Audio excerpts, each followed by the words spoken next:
তোমরা কি জানো এখন রাত্রি 10টা বাজে। তো রাত্রি 10টার সময়তে আমি একাই বাড়িতে আজকে রয়েছি, কারণ আমার ছেলে গিয়েছে ড্রয়িং ক্লাসে আর আমার বর গিয়েছে আমার ছেলেকে আনতে। তো তোমরা তো জানো আমি রান্নাবান্না এখন কিছু করতে পারি না, তো সব রান্না আমার বরই করে। তো চলো আজকে রাত্রে আমার বর কী রান্না করেছে তোমাদের সঙ্গে মেনুটা শেয়ার করি।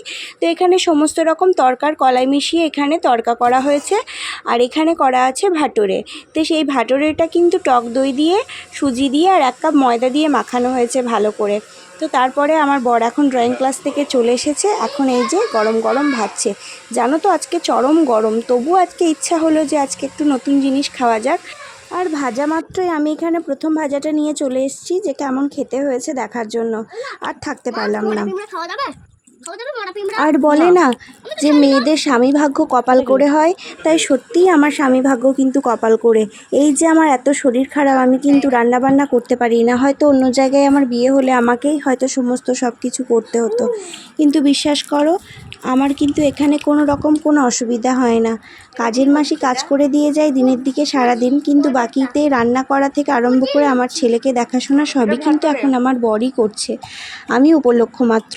তো আমার ছেলে কী খেতে ভালোবাসে, আমি কী খেতে ভালোবাসি, সেগুলো কিন্তু সবই আমার বরই দেখাশোনা করছে এখন।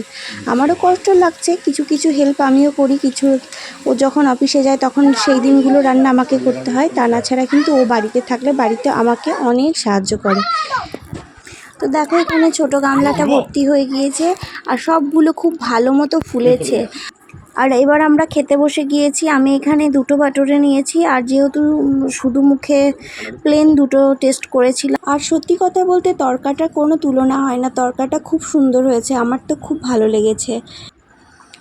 আর এখানে ভাটোরেটাও কিন্তু নরম, খুব সফট হয়েছে, যেটা আমি কিন্তু ময়দা দিয়ে কোনো সময় লুচি পুরি করতে গেলে যেটা আমার দ্বারা খানিকক্ষণ পর শক্ত হয়ে যায়, কিন্তু সেটা একদমই না।